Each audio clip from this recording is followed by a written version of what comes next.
الله أكبر.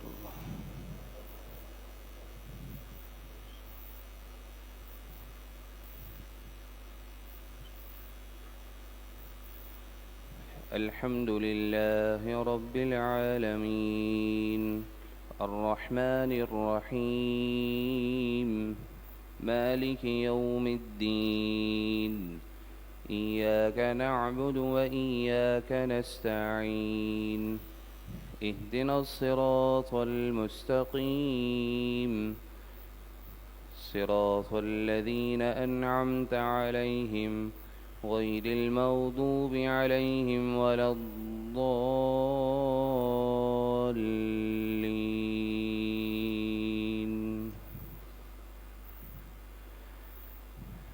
يا أيها الذين آمنوا إذا تداينتم بدين إلى أجل مسمى فاكتبوه وليكتب بينكم كاتب بالعدل ولا يأب كاتب أن يكتب كما علمه الله فليكتب وليملل الذي عليه الحق وليتق الله ربه ولا يبخس منه شيئا فإن كان الذي عليه الحق سفيها أو ضعيفا أو لا يستطيع أن يمل هو فليملل وليه بالعدل واستشهدوا شهيدين من رجالكم فإن لم يكونا رجلين فرجل وامرأتان ممن ترضون من الشهداء أن تضل إحداهما فتذكر إحداهما الأخرى ولا يأبى الشهداء إذا ما دعوا ولا تسأموا أن تكتبوه صغيرا أو كبيرا إلى أجله ذلكم أقسط عند الله وأقوم للشهادة وأدنى ألا ترتابوا إلا أن تكون تجارة حاضرة تديرونها بينكم فليس عليكم جناح ألا تكتبوها وأشهدوا إذا تبايعتم ولا يضار كاتب ولا شهيد وإن تفعلوا فإنه فسوق بكم واتقوا الله ويعلمكم الله والله بكل شيء عليم. الله أكبر.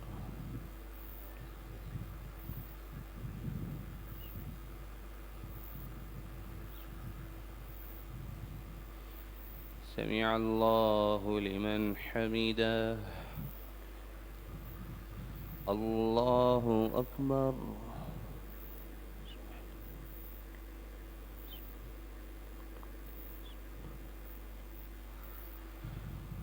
الله أكبر. الله أكبر.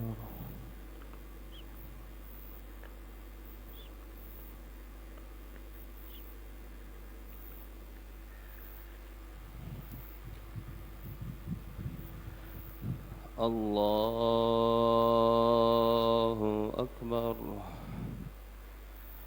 الحمد لله رب العالمين الرحمن الرحيم مالك يوم الدين إياك نعبد وإياك نستعين اهدنا الصراط المستقيم صراط الذين أنعمت عليهم غير المغضوب عليهم ولا الضالين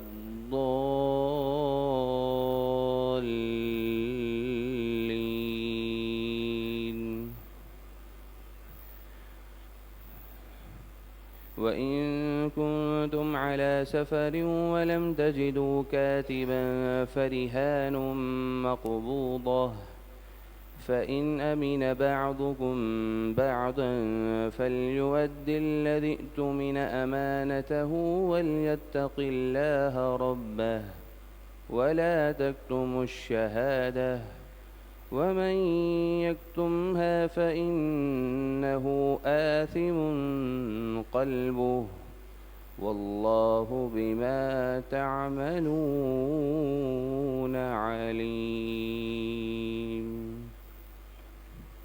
الله أكبر.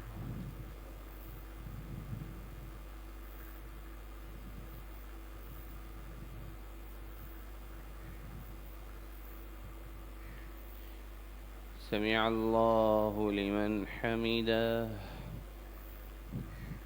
الله أكبر.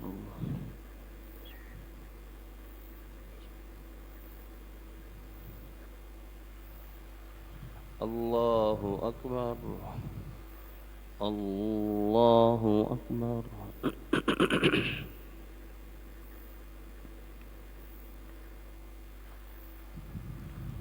الله أكبر.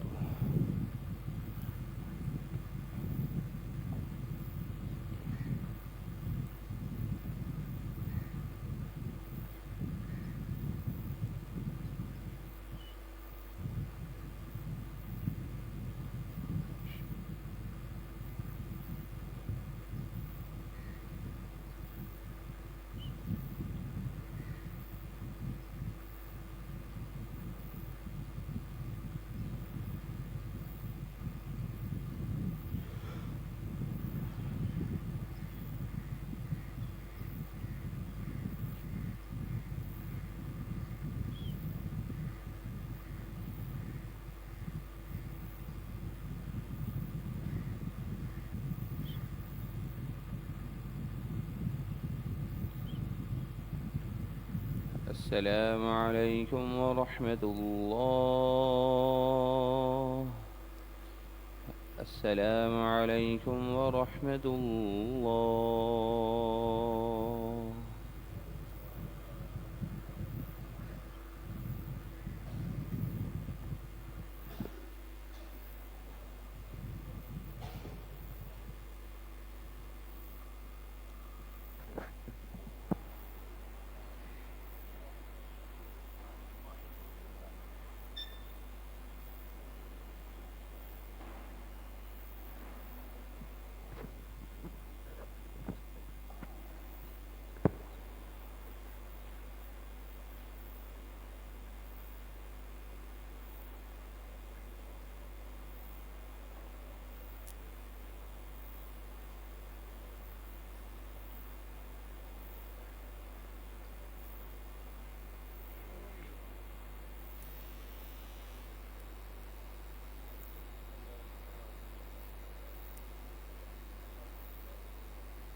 بسم الله الرحمن الرحيم. أعوذ بالله السميع العليم من الشيطان الرجيم. أعوذ بالله السميع العليم من الشيطان الرجيم. أعوذ بالله السميع العليم من الشيطان الرجيم. هو الله الذي لا إله إلا هو عالم الغيب والشهادة هو الرحمن الرحيم. هو الله الذي لا إله إلا هو الملك القدوس السلام المؤمن المهيمن العزيز الجبار المتكبر سبحان الله عما يشركون. هو الله الخالق البارئ المصور له الأسماء الحسنى يسبح له ما في السماوات والأرض وهو العزيز الحكيم. الحمد لله رب العالمين، والصلاة والسلام على سيد الأنبياء والمرسلين. اللهم أنت السلام ومنك السلام، تباركت يا ذا الجلال والإكرام. ربنا آتنا في الدنيا حسنة وفي الآخرة حسنة وقنا عذاب النار. اللهم إنا نسألك علما نافعا ورزقا طيبا وعملا متقبلا. اللهم رب ارحمهما كما ربياني صغيرا. إن الله وملائكته يصلون على النبي يا أيها الذين آمنوا صلوا عليه وسلموا تسليما. اللهم صل على سيدنا مولانا محمد معدن الجود والكرم وآله وبارك وسلم. سبحان ربك رب العزة عما يصفون، وسلام على المرسلين، والحمد لله رب العالمين. آمين. لا إله إلا الله محمد رسول الله.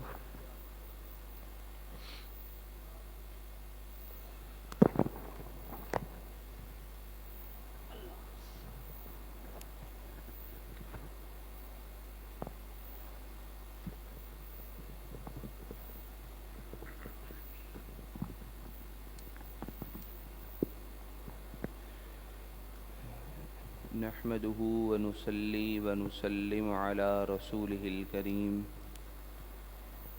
أما بعد فأعوذ بالله من الشيطان الرجيم. بسم الله الرحمن الرحيم. إن الله وملائكته يصلون على النبي يا أيها الذين آمنوا صلوا عليه وسلموا تسليما.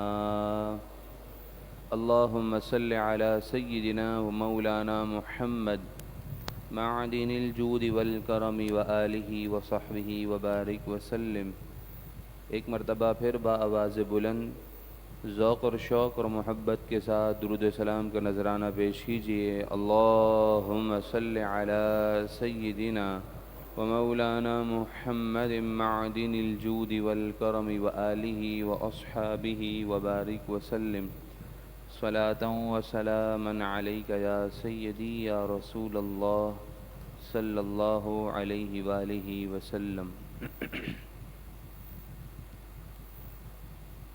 انشاءاللہ العزیز آج کے درس قرآن مجید فرقان حمید کا آغاز سورہ بقرہ کی آیت نمبر 282 سے ہوا چاہتا ہے، اور یہ آیت مبارکہ قرآن مجید فرقان حمید کی سب سے طویل آیت ہے. کم و بیش 15 سے 16 لائنوں پر مشتمل یہ ایک آیت کریمہ ہے. اس آیت کریمہ میں مسلمانوں کی ایک کاروباری اور ایک تجارتی تربیت کی جا رہی ہے، اور انہیں ایک بہترین اصول و قوانین سکھائے جا رہے ہیں. یا ایھا الذین آمنوا، اے ایمان والو، اذا تداینتم بدین، جب تم کسی کے ساتھ قرض کا لین دین کرو، الی اجل مسمن، ایک مقررہ مدت تک، فاکتبوہ، تو تم اسے لکھ لو. آیت کا مفہوم بالکل واضح ہے. اس آیت کریمہ کے اندر ہر وہ ڈیلنگ شامل ہے جو ادھار بیس پر کی جائے. کسی کو روپے پیسے قرض کی صورت میں دیے جائیں تو اسے بھی مکمل تفصیل کے ساتھ لکھ لو. اگر کسی کے ساتھ تمہارا کاروبار اس طرح ہو کہ تم کسٹمائز آرڈر پر مال بنا کر آگے سیل کرتے ہو، تو اس صورت میں جب تمہیں آرڈر دیا گیا ہو اور تم اس وقت پیمنٹ کچھ ایڈوانس لے لیتے ہو، تو اس صورت میں بھی اس ڈیلنگ کے اندر میں بھی تم نے مکمل تفصیل کے ساتھ ایک ایک چیز لکھ لینی ہے. بعض کاروبار ایسے ہوتے ہیں جس میں رقم پہلے لے لی جاتی ہے، مال بعد میں دیا جاتا ہے، جیسے کوئی آرڈر بیس کاروبار ہو، اس میں 50% 60% ایڈوانس پیمنٹ لے لی جاتی ہے، بعد میں مال تیار کر کے پوری رقم ملتی ہے۔ بعض کاروبار ایسے ہوتے ہیں کہ جس میں رقم پہلے مل جاتی ہے، بعض کاروبار ایسے ہوتے ہیں جس میں رقم بعد میں ملتی ہے، چیز پہلے دے دی جاتی ہے۔ جیسے انسٹالمنٹ بیس پر کوئی چیز ہوتی ہے تو چیز اسی وقت ہی حوالے کر دی جاتی ہے، البتہ کچھ پیمنٹ ڈاؤن پیمنٹ لے کر اور بعد میں پھر قسط وار پیسے لے کر اس چیز کو مکمل ختم کیا جاتا ہے۔ تو فرمایا بہرحال جو بھی صورت ہو، تمہارا لین دین ادھار پر ہو، الی اجل مسمن، ایک مقررہ مدت تک، فاکتبوہ، تو تم اس پورے معاملے کو تفصیل کے ساتھ لکھ لو کہ کتنی پیمنٹ ڈاؤن پیمنٹ ہو چکی ہے، مال کب حوالے کرنا ہے، کون سی تاریخ کو حوالے کرنا ہے، مال کے حوالے کر دینے کے کتنے دن بعد پیمنٹ ملے گی، مال کہاں پر ہم نے حوالے کرنا ہے، ایک ایک چیز اتنی تفصیل کے ساتھ لکھ لو کہ بعد میں کسی طرح سے بھی دونوں فریقین کے مابین کوئی جھگڑے کی نوبت نہ آ سکے۔ وَلْيَكْتُبْ بَيْنَكُمْ كَاتِبٌ بِالْعَدْلِ، اور چاہیے کہ تمہارے درمیان کوئی لکھنے والا انصاف کے ساتھ لکھ دے۔ اہل معاملہ ہیں، دونوں فریق ہیں، بائع اور مشتری، یعنی خریدار اور فروخت کرنے والا، یہ دونوں فریقین ہیں، یہ کسی کو ہائر کر لیں، اس شخص کو کہ جو پراپر ایگریمنٹ کو لکھنے کا فن کر جانتا ہو، اور وہ مکمل تفصیل کے ساتھ اسے ہائر کر کے اسے اس کی اجرت بھی ادا کریں۔ اور فرمایا کہ لکھنے والا وہ کاتب بالکل انصاف سے لکھے، جو تفصیل ہے اسے لکھے، اپنی طرف سے کمی بیشی زیادتی نہ کرے۔ وَلَا يَأْبَ كَاتِبٌ أَن يَكْتُبَ، اور لکھنے والا لکھنے سے انکار نہ کرے، کما علمہ اللہ، جیسا کہ اللہ تعالیٰ نے اسے لکھنا سکھایا ہے۔ رب تعالیٰ کی طرف سے جو لکھنے کے بارے میں تفصیلات دی گئی ہیں، ان تمام تفصیلات کو ایگریمنٹ کے اندر لکھنا، اور فرمایا گیا کہ لکھنے والا لکھنے سے انکار نہ کرے، یعنی ایسا کوئی شخص ہے کہ جو کاتب ہے، لکھنے کا فن جانتا ہے، اسے جب بلایا جائے اور اسے اس کی سروس کے طور پر حاضر کیا جائے تو وہ انکار نہ کرے، بلکہ آ کر اس کو بڑے اچھے طریقے سے ایگریمنٹ کو پورا بنانے کی کوشش کرے اور تمام تفصیلات اس میں لکھ دے۔ فَلْيَكْتُبْ، تو اسے چاہیے کہ وہ لکھ دے۔ وَلْيُمْلِلِ الَّذِي عَلَيْهِ الْحَقُّ، اور جس پر قرض ہے یعنی وہ مقروض ہے، اسے چاہیے کہ وہ لکھواتا جائے۔ وَلْيَتَّقِ اللَّهَ رَبَّهُ، اور اسے چاہیے کہ وہ اللہ تبارک و تعالی سے خوب ڈرے۔ وَلَا يَبْخَسْ مِنْهُ شَيْئًا، اور اس لکھوانے میں کچھ کمی نہ کرے۔ مقروض ہے، ایگریمنٹ لکھواتے ہوئے کہیں ایسا نہ ہو غلط بیانی سے کام لے، ذو معنی گفتگو کرے اور اس میں کچھ کمی بیشی کر دے۔ پیمنٹ دینی تھی ₹1,00,000، اس نے گھما پھرا کر 90,000 لکھ دی۔ اسی طرح سے ہر وہ چیز جس سے اس کا سامنے والے کا نقصان ہوتا ہو وہ نہ کرے۔ فرمایا کہ مقروض بالکل ایمانداری کے ساتھ بغیر کمی بیشی کے مکمل تفصیلات اسے لکھوا دے۔ فَإِن كَانَ الَّذِي عَلَيْهِ الْحَقُّ، پھر اگر وہ شخص جس پر قرضہ ہے یعنی وہ مقروض ہے، سفیہن، بے عقل ہو، او ضعیفاً، یا ضعیف کمزور ہو، او لا یستطیع ان یمل، یا وہ لکھوانے کی طاقت نہ رکھتا ہو، مثلاً گونگا ہو، بول نہ سکتا ہو، یا کسی اور وجہ سے وہ لکھوانے کی طاقت نہ رکھتا ہو، ہوا فلیملل ولیہ بالعدل، تو اس مقروض کا سرپرست وہ انصاف کے ساتھ کاتب کو لکھوائے۔ مقروض ہے، پہلے تو حکم اسے ہی دیا گیا کہ وہ بالکل لکھوائے اور ایک ایک چیز لکھوائے، کوئی کمی بیشی زیادتی نہ ہو، لیکن فرمایا کہ مقروض اگر بے عقل ہے یا کمزور ہے یا لکھوانے کی طاقت نہیں رکھتا کسی بھی عارضے کے سبب، تو فرمایا کہ جو اس کا سرپرست ہے وہ اسے بالکل ٹھیک طریقے سے لکھوائے۔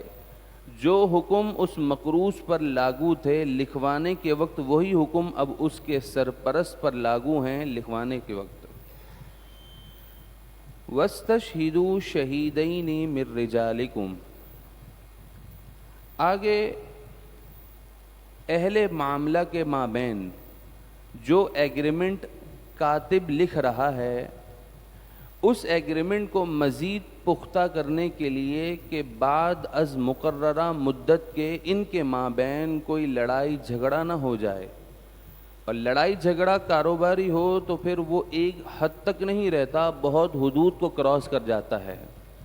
کہا دو مسلمانوں کے مابین لڑائی جھگڑے کی نوبت نہ آئے، تو فرمایا ایسے موقع پر کہ جس وقت تم ایگریمنٹ لکھوا رہے ہو مکمل تفصیل کے ساتھ، تو کہا وَاسْتَشْهِدُوا شَهِيدَيْنِ مِن رِجَالِكُمْ، اس موقع پر اپنے مردوں میں سے دو مردوں کو گواہ بھی بنا لو اور انہیں مکمل حاضر رکھو اور ان کے سامنے یہ پراپر ایگریمنٹ کو ترتیب دو۔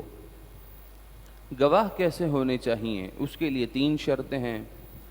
سب سے پہلے اس کا مسلمان ہونا، اس کے بعد اس کا آزاد ہونا، پھر اس کے بعد اس کا بالغ ہونا۔ اگر گواہ کے اندر یہ 3 شرائط نہیں پائی جاتی تو وہ اس بات کا اہل ہی نہیں ہے کہ اسے گواہی کے طور پر مقرر کیا جائے۔ تو گواہی کے لیے 3 شرطیں ہیں، اس میں سے پہلی شرط مسلمان ہونا ہے۔ تو یہاں سے پتہ چلا کہ مسلمان کے حق میں گواہی کبھی بھی کافر کی قبول نہیں کی جا سکتی۔ فرمایا اپنے مردوں میں سے 2 مردوں کو اس معاملے پر گواہ بنا لو۔ فَإِن لَّمْ يَكُونَا رَجُلَيْنِ، پھر اگر تمہارے پاس 2 مرد نہ ہوں، ایسی صورت پیش آ جائے کہ مرد وہاں پر ایٹ اے ٹائم ایگریمنٹ کے وقت موجود نہ ہوں، مرد تو ہوں مگر جن پر تمہارا اعتماد اور یقین نہ ہو، ایسے مرد وہاں موجود نہ ہوں، یا مرد تو ہوں مگر وہ نان مسلم ہوں یا نابالغ ہوں، تو فرمایا اس صورت میں فَرَجُلٌ وَامْرَأَتَانِ مِمَّن تَرْضَوْنَ مِنَ الشُّهَدَاءِ، 2 مرد نہ ہوں تو پھر 1 مرد اور 2 عورتیں، انہیں تم اس موقع پر گواہ بنا لو۔ یاد رکھیے گا کہ شریعت مطہرہ میں 1 مرد کی گواہی وہ 2 عورتوں کے برابر ہے، دوسرے لفظوں میں 2 عورتوں کی گواہی 1 مرد کے برابر ہے۔ تو فرمایا ابتداءً تو تمہارے پاس 2 مرد گواہ کے طور پر ہوں، لیکن اگر 1 مرد ہے اور دوسرا نہیں ہے تو اس دوسرے مرد کی جگہ پر تم 2 عورتوں کو بھی گواہ بنا لو۔ وہ کون سی عورتیں ہونی چاہیے؟ وہ گواہ کیسے ہونے چاہیے؟ فرمایا ممن ترضون من الشہداء، ان گواہوں میں سے ہوں جن گواہوں کو تم اپنے لیے پسند کرتے ہو۔ اپنے لیے پسند کرنے کا کیا معنی؟ یہ مطلب نہیں کہ وہ میرے چاچا کا بیٹا ہے، یہ میرے خالہ کا بیٹا ہے، یہ میرے ماموں کا بیٹا ہے تو میں اسے گواہ بنا لوں، نہیں۔ ہماری پسند کا یہاں اعتبار نہیں ہے، پسند اللہ اور اس کے رسول کی پسند کا اعتبار ہے۔ فرمایا رب اللہ اور اس کے رسول کی پسند مراد یہ ہے کہ وہ نیک ہوں، عادل ہوں، متقی پرہیزگار ہوں، ان میں سے تم 1 مرد یا 2 عورتوں کو گواہ کے طور پر مقرر کر لو۔ ان کا نیک ہونا، عادل ہونا، متقی ہونا اور تمہارا ان پر مکمل اعتماد اور یقین کرنا، یہ شرط ہے۔ فرمایا گیا دو عورتوں کو ایک مرد کی جگہ پر کیوں مقرر کیا جا رہا ہے؟ اس وجہ سے کہ ان تضل احداہما، کہ اگر ان دو عورتوں میں سے کوئی ایک بھول جائے، فتذکر احداہما الاخری، تو دوسری عورت اسے وہ ایگریمنٹ یاد دلائے کہ یاد ہے ہم اس موقع پر حاضر تھے اور ہم نے گواہی دی تھی۔ قرآن مجید فرقان حمید اتنا اللہ تبارک و تعالیٰ کا واضح کلام ہے کہ کتنے معاملات کی حکمت بھی بیان فرما دیتا ہے، کہ فرمایا عورتوں کے اندر یہ چیز اس بات کا زیادہ امید ہوتی ہے کہ ان کے اندر نسیان آ جائے، وہ معاملہ بھول جائیں، تو فرمایا دو عورتوں کو اس لیے مقرر کیا جاتا ہے کہ اگر ایک بھول جائے تو دوسری اسے یاد دلانے والی ہو۔ آگے فرمایا وَلَا يَأْبَ الشُّهَدَاءُ إِذَا مَا دُعُوا، گواہوں کو گواہی کے لیے جس وقت بلایا جائے وہ آنے سے انکار نہ کریں۔ اس ایگریمنٹ پر جن بندوں کو گواہ کے طور پر مقرر کیا گیا تھا ان سے خطاب کیا جا رہا ہے کہ جب تمہیں گواہی کے وقت بلایا جائے تو وقت گواہی، ادائے گواہی کے وقت آنے سے انکار نہ کرو، اور عین موقع پر آ کر اس کی گواہی بھی ساتھ ساتھ دے دو۔ یہاں پر فرمایا جا رہا ہے کہ گواہوں کو انکار کرنے کی، نہ آنے کی، کہا یہ جا رہا ہے کہ گواہوں کو عین موقع پر گواہی کے وقت آنا ضروری ہے، وہ انکار نہیں کر سکتے۔ مثلاً وہ یہ کہہ دیں کہ آپ نے تو ہمیں بتایا ہی نہیں تھا کہ اس ٹائم پر گواہی دینی ہے۔ اولاً اصولی طور پر تو ہر شخص مصروف ہوتا ہے، تو جب گواہی کے لیے کوئی وقت مقرر کیا جائے تو گواہوں کو بتانا، ان کے علم میں لانا ضروری ہے کہ اس موقع پر، اس وقت، اس ٹائم پر ہم یہاں پر موجود ہوں گے، آپ نے بھی یہاں پر موجود ہو جانا ہے اپنے تمام معاملات سے فارغ ہو کر۔ تو فرمایا ایسے موقع پر گواہ یہ نہ کہیں کہ میں نہیں آ رہا، میں بہت ذاتی طور پر مصروف ہوں، تو فرمایا گیا ایسا کرنے کی انہیں اجازت نہیں ہے۔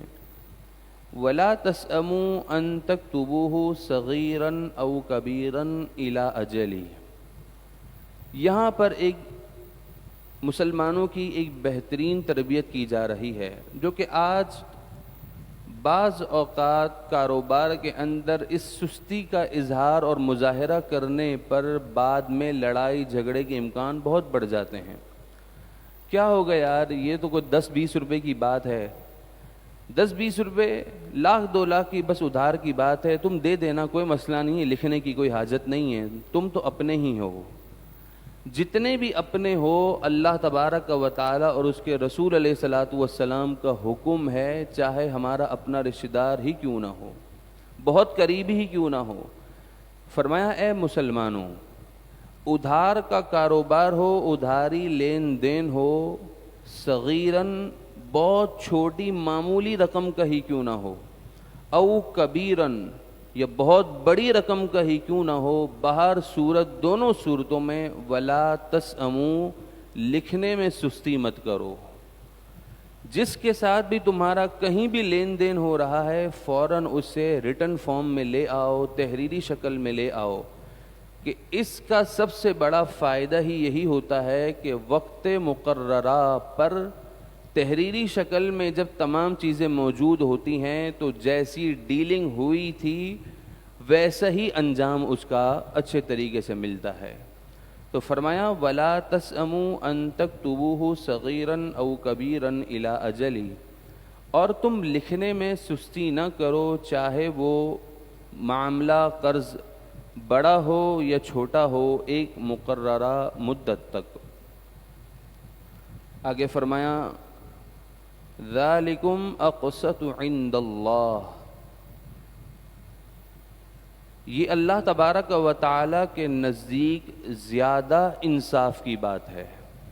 برا مت لگاؤ، تمہارا بھائی بھی اگر تم سے ادھار لے رہا ہے تو لکھنے میں اگر بھائی کو برا بھی لگ جائے تو یہ اللہ اور اس کے رسول کا حکم ہے، فرمایا یہ بات، یہ کام کرنا انصاف کے زیادہ قریب ہے۔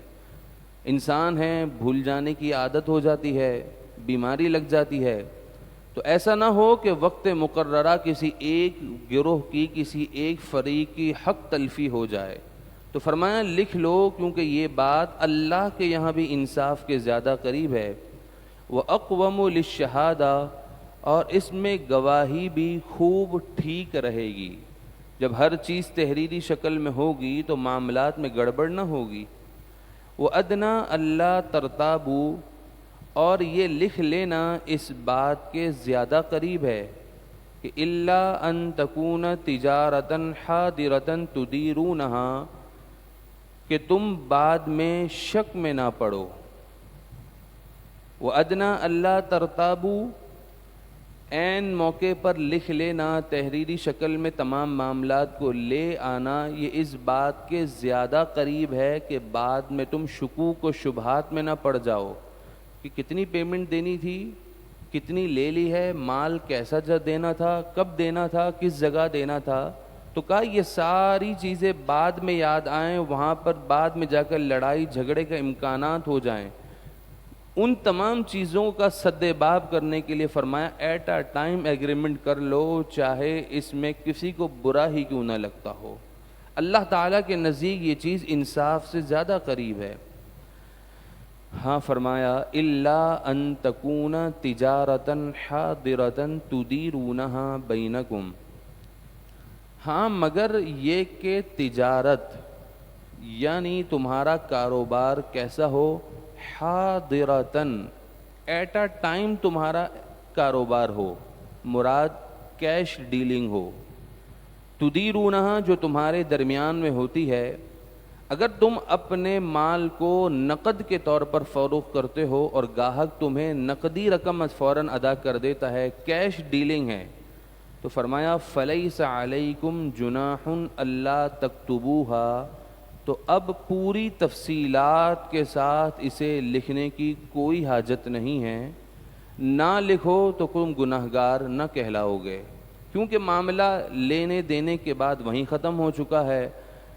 یہ سب کچھ لکھنا تو اس وقت ہے کہ اس کا فائدہ، اس کا ثمرہ وقت مقررہ پر جا کر ظاہر ہوگا، لیکن یہاں پر تو ڈیلنگ فوراً ہی ختم ہو گئی ہے، لینا دینا ہو چکا ہے، تو کہا اب لکھنے میں کوئی گناہ نہیں ہے، نہ لکھنے میں کوئی گناہ نہیں ہے۔ وَأَشْهِدُوا إِذَا تَبَايَعْتُمْ، پھر اسی بات کا حکم دیا جا رہا ہے کہ جب تم تبایعتم خرید و فروخت کرو، کوئی بھی چیز خرید رہے ہو یا فروخت کر رہے ہو، وَأَشْهِدُوا، اس پر تم گواہ بنا لو۔ قرآن مجید فرقان حمید کے اس حکم پر آج بہت ہی کم عمل کیا جا رہا ہے۔ یوں تو قرآن مجید فرقان حمید کا حکم ہے کہ جب بھی تم خرید و فروخت کرو تو تم اس پر گواہ بنا لو۔ یہ گواہ بنانا مستحب عمل ہے، کیونکہ بسا اوقات ایسا ہوتا ہے کہ کیش ڈیلنگ ہو، نقدی کاروبار ہو، اس کے باوجود بھی اس میں بھی لڑائی جھگڑے کے احتمال پیدا ہو جاتا ہے، امکان پیدا ہو جاتا ہے۔ تو فرمایا ایسے موقع پر بھی کہ جب تم خرید و فروخت کرو تو تم اسے لکھ لو، گواہ بنا لو۔ وَلَا يُضَارَّ كَاتِبٌ وَلَا شَهِيدٌ، نہ کاتب کو یعنی جس نے ایگریمنٹ ٹائپ کیا ہے، تحریر کیا ہے، کاتب کو تکلیف نہیں دی جائے گی، ولا شہید، اور اس ایگریمنٹ پر جس نے گواہی دی ہے اسے بھی تکلیف نہیں دی جائے گی۔ مطلب یہ ہے کہ اہل معاملہ دونوں فریقین کسی طرح سے بھی کاتب کو تکلیف نہ دیں کہ وہ ایگریمنٹ لکھ رہا ہے، اس کی جو اجرت بنتی ہے وہ اسے نہ دیں، تو نہ دینا یہ اس کے لیے تکلیف ہے، اور نہ ہی گواہ کو تکلیف دیں۔ مراد یہ ہے کہ گواہ مثلاً اگر آؤٹ آف سٹی ہے، آؤٹ آف کنٹری ہے، اب اسے گواہی کے لیے یہاں پر پہنچنا ہے تو اسے سفر کا خرچہ نہ دیا جائے، اس کے لیے رہائش کا انتظام نہ کیا جائے، تو فرمایا یہ اسے تکلیف دینا ہے۔ اور اسی طرح اس آیت کریمہ کا یہ بھی مفہوم بیان کیا گیا کہ کاتب اور گواہ یہ دونوں بھی ان دونوں فریقین کو یعنی بائع اور مشتری، بیچنے والا اور فروخت کرنے والے کو تکلیف نہ دیں، اس طرح کہ جس وقت جس روز گواہی دینی تھی گواہ حاضر ہی نہ ہو، جس دن ایگریمنٹ کھل کر پڑھا جانا تھا وہ کاتب اس ایگریمنٹ میں کوئی تبدیلی کر کے آ جائے یا امپورٹنٹ ڈاکومنٹس کو کہیں گما کر آ جائے یا اس سے کہیں پر کوئی ایسی چیز نقصان ہو جائے جس سے ان کے مابین ڈیلنگ پر فرق پڑے، تو فرمایا آپس میں ایک دوسرے کو کہیں بھی نقصان دینے کی اجازت نہیں ہے۔ وَإِن تَفْعَلُوا، اور اگر تم ایسا کرو کہ کسی ایک فریق کو نقصان دو، کسی کو بھی نقصان دو، تو یاد رکھنا فَإِنَّهُ فُسُوقٌ بِكُمْ، تو تمہارا یہ کرنا تمہاری طرف سے نافرمانی ہوگا، فسق گناہ ہوگا۔ وَاتَّقُوا اللَّهَ، آخر میں پوری اس بات کا نچوڑ یہاں بیان کیا گیا، اور تم اللہ تبارک و تعالی سے ڈرو۔ جو بھی معاملہ ہو، جس معاملے میں تم بیٹھے ہو، اللہ سے ڈرتے ہوئے تمام معاملات کو سر انجام دو۔ وَيُعَلِّمُكُمُ اللَّهُ، اور اللہ تعالیٰ تمہیں تعلیم تمہیں سکھاتا ہے۔ وَاللَّهُ بِكُلِّ شَيْءٍ عَلِيمٌ، اور اللہ سب چیز کو جاننے والا ہے۔ وَإِن كُنتُمْ عَلَى سَفَرٍ، اور اگر تم سفر کی حالت میں ہو، حالت سفر میں ہو، اور تمہارے پاس رقم ختم ہو جائے، تمہیں کسی سے قرضہ لینے کی حاجت پیش آ جائے، تو فرمایا وَلَمْ تَجِدُوا كَاتِبًا، اور قرضہ لیتے وقت کوئی تم کاتب بھی نہ پاؤ، کوئی ایسا بندہ وہاں موجود ہی نہ ہو کہ جو کتابت کا حق ادا کرے، کتابت کا فریضہ انجام دے، لکھنے والا کوئی موجود نہ ہو، تو اب اس صورت میں جس نے قرض دیا ہے اسے کیسے اطمینان دلایا جائے کہ تمہاری رقم پھنسی نہیں ہے، میں واپس لوٹا دوں گا؟ تو اللہ تبارک و تعالیٰ کا یہ پیارا دین ہر جہت سے ہر بندے کے حقوق کا محافظ ہے۔ ایک شخص ہے حالت سفر میں رقم خرچ ہو گئی، رقم ختم ہو گئی، اس نے کسی سے قرضہ لیا ہے، یقیناً جس سے قرضہ لیا ہوگا چاہے وہ اپنا ہی کیوں نہ ہو، لیکن عام طور پر سفر میں جس سے قرضہ لیتا ہے اسے بندہ جانتا تو نہیں ہے، ان نون پرسن کے درمیان میں قرضے کا معاملہ ہے، ایک بندہ اپنا روپیہ پیسہ اسے دے رہا ہے، تو اب جو قرض خواہ ہے جس نے قرضہ دیا ہے اس کے حقوق کے تحفظ کے لیے فرمایا مقروض سے کہ فریحان مقبوضہ، جو تمہاری اپنی ذاتی قبضے میں کوئی چیز ہے اس چیز کو تم قرض خواہ کے پاس رہن کے طور پر رکھوا دو۔ تمہارے پاس کوئی ڈاکومنٹس ہیں، اپنی کوئی بھی ایک اہم چیز ہے، وہ قرض خواہ کے حوالے کر دو، وہ رہن کے طور پر رکھوا دو۔ فَإِنْ أَمِنَ بَعْضُكُمْ بَعْضًا، پھر اگر تم میں ایک کو دوسرے پر اعتماد ہو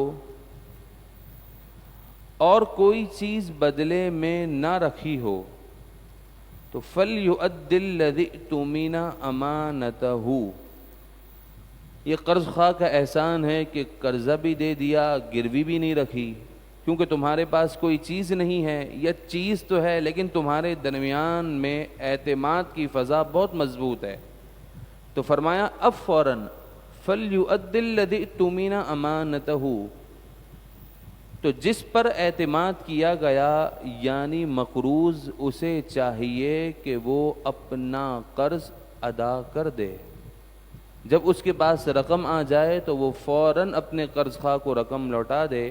وَلْيَتَّقِ اللَّهَ رَبَّهُ، اور چاہیے کہ وہ اللہ تبارک و تعالی سے ڈرے جو اس کا رب ہے۔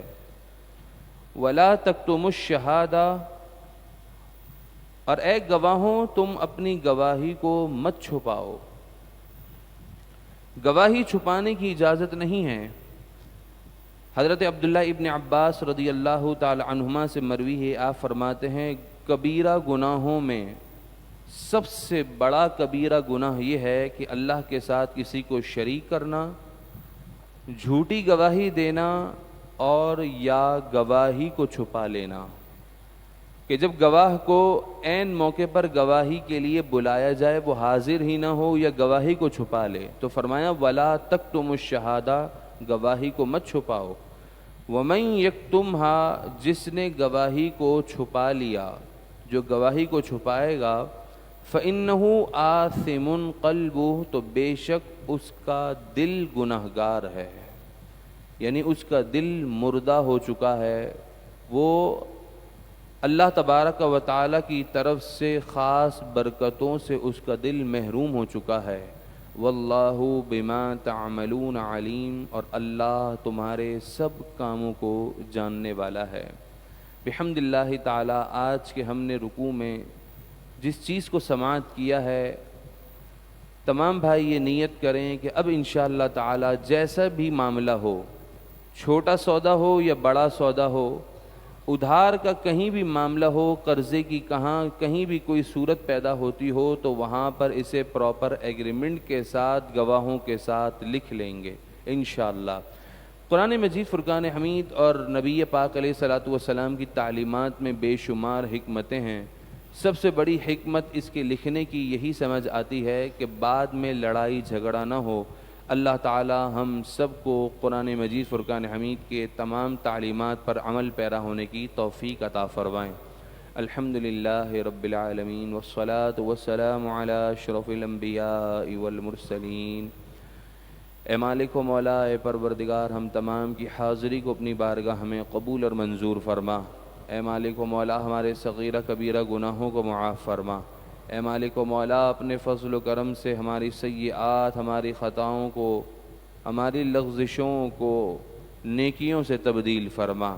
اے مالک و مولا، اے پروردگار، ہمارے مرحومین کی حتمی بخشش اور مغفرت فرما۔ اے مالک و مولا، جتنے بے روزگار ہیں تمام بے روزگاروں کو حلال پاکیزہ روزی نصیب فرما۔ صاحب روزگار ہیں ان کی روزیوں میں برکت نصیب فرما۔ اے مالک و مولا، اے پروردگار، جتنے بیمار ہیں تمام بیماروں کو مکمل شفا عطا فرما۔ اے مالک و مولا، جو مقروض ہیں ان کا دینا آسان فرما، جن کا لینا ہے ان کے لیے لینا آسان فرما۔ اے مالک و مولا، اے پروردگار، ہم تمام کو نبی پاک علیہ الصلاۃ والسلام کے دین سے سچی الفت اور محبت عطا فرما۔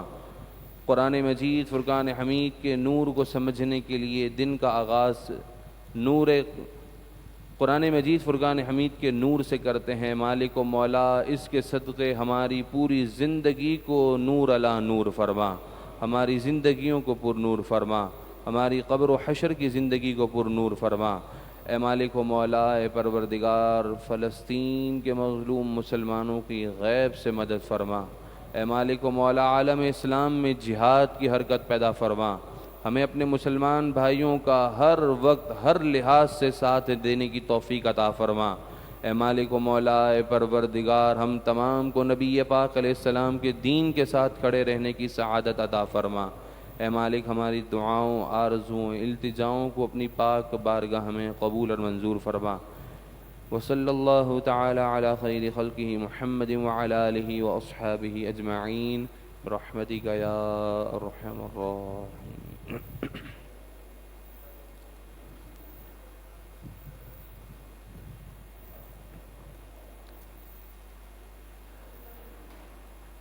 مولاي صل وسلم دائما أبدا على حبيب خير الخلق كلهم يا ربي بالمصطفى بلغ مقام واغفر لنا ما مضى يا واسع الكرم مولاي صل وسلم دائما أبدا على حبيبك خير الخلق كلهم وصلى الله تعالى على خير خلقه محمد وعلى آله وأصحابه أجمعين برحمتك يا أرحم الراحمين۔